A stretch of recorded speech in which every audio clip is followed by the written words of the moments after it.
if you're looking for one funny anecdote. Yeah. So like I mentioned, Kirk had worked here on 2 albums, and we had Okay. met in passing, like in a hallway, Yeah. but did not know each other very well. Mm-hmm. And I guess he had an engineer that worked with him before me, Mm-hmm. and they had some sort of falling out. Uh-oh. And so he had cherry picked singers, as he does, and flown them in, Yeah. and called the engineer, and the guy was not available for Mm-hmm. whatever reason.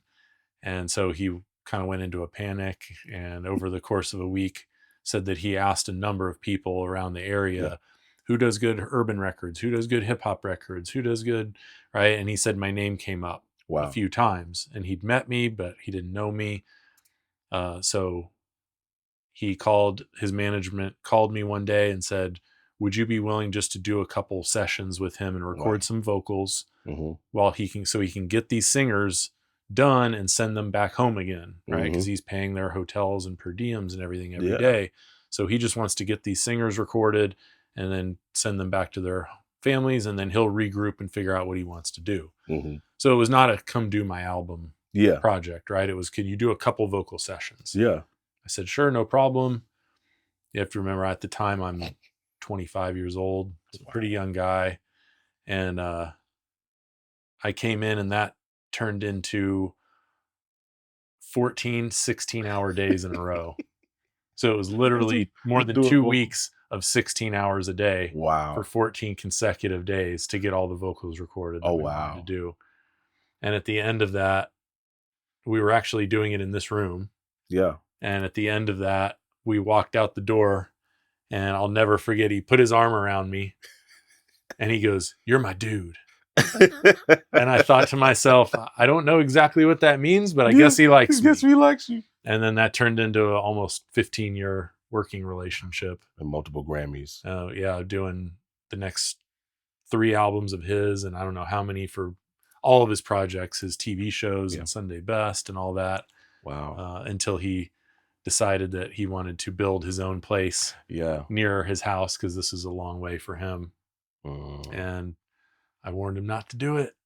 Yeah. You know, owning a studio is not for the faint of heart. But no, he was happy to finally reach a place in his career that he could have his own playground. It's not open to the public, it's just for him. And he had me come in, since I know his workflow and the sounds of the records, he had me actually come in and kind of consult on what equipment to buy and how to build things and how to set it up to best work for him, since I know how he works. Yeah.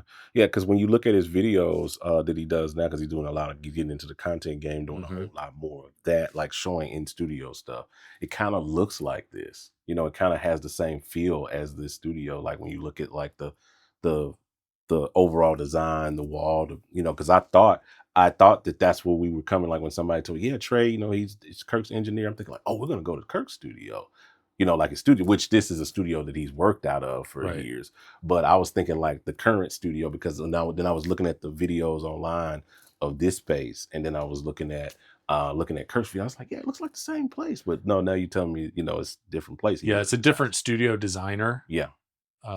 So 2 different designers and architects. Yeah.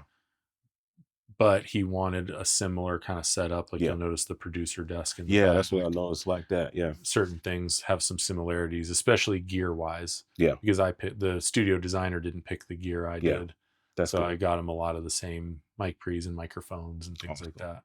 So you still engineer for him and stuff for some records, or he just I haven't. Does this? I haven't since losing my 2019. Religion. Yeah, he built the place in 2019 or 2020, and we're still good buddies. I talked to him last week. Yeah, you know, but I haven't been able to do any music projects with him because I'm too busy with my own projects, and he only does albums every so often. So just it hasn't lined up recently. That's still awesome. But once you spend 5,000 hours in a room with somebody, you kind of have a lifelong bond, you know? Absolutely. That's so crazy.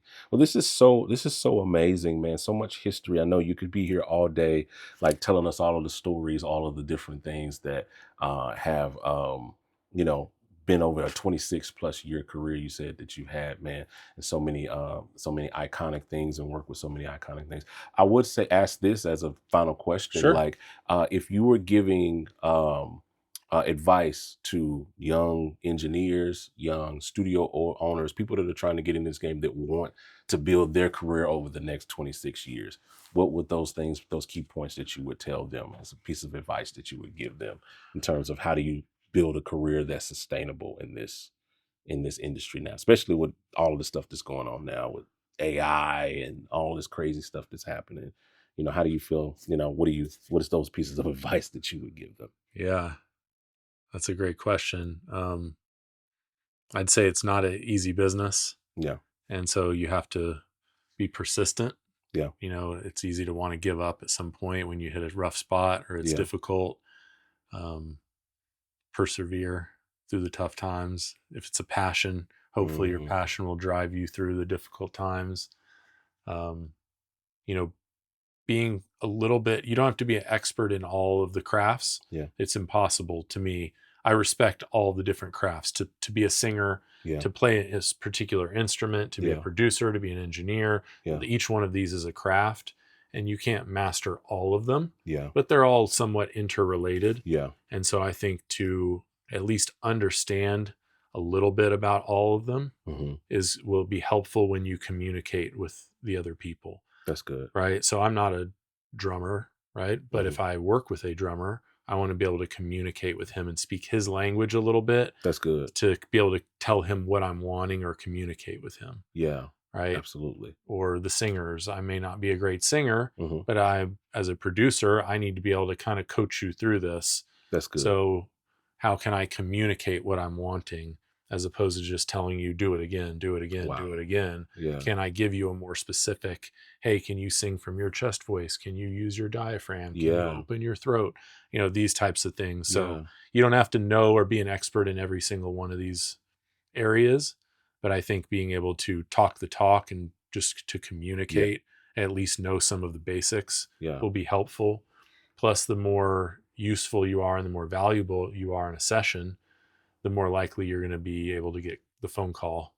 Because you can maybe wear more than one hat. Again, without trying to be an expert in everything. You know, maybe you can be an expert in one or two, or very good at a couple of them to where you're a good utility tool. Right. That's good. And then that will allow you to be more valuable, and you'll get the phone call because you can wear a couple hats in a session. What do they call it? Jack of all trades, but a master of one.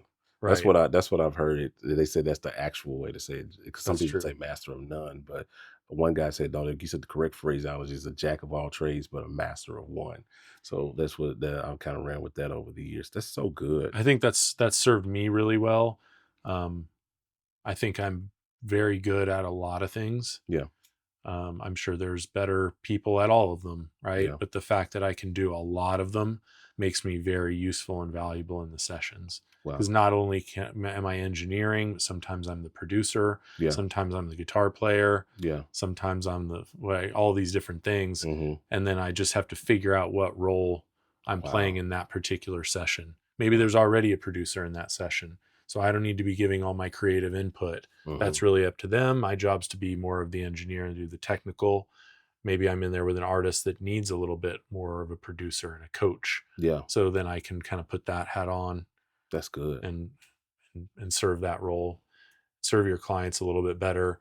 Ultimately, as much as we all want to be the star or whatever, you know, I say I'm the behind the scenes guy.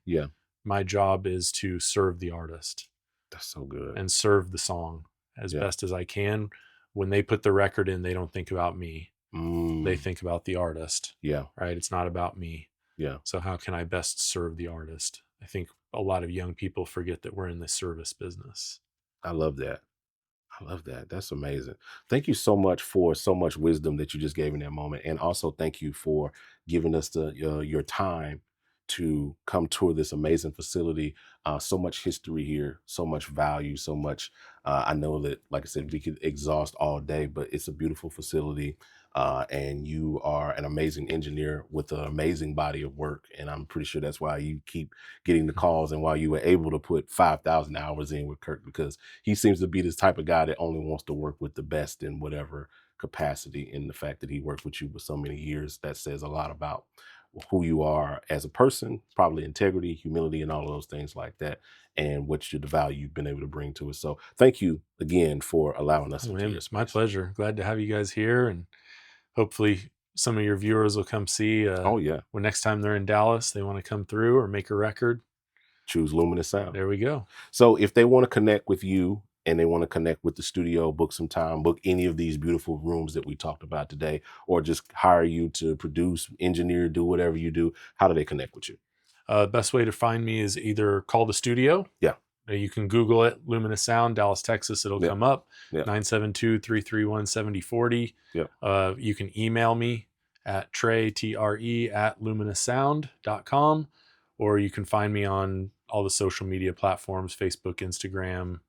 You can find me, just put my name in, Google me. Yeah. I'm not too tough to find. Yes, sir. Yeah, I'd love to meet some of you guys out there. Yes, sir. Thank you so much. My pleasure. And thank you guys for watching. We appreciate you guys taking the time to check out the studio. Make sure you check out some of the other studio tours that we have on the channel, all of the podcasts, all of the different things. This is YouTube. So you got to do the stuff that you do on the video. Like it, share, comment, drop a comment below, all those things like that. We'll talk to you guys on the next one. I'm out. Holla at your boy.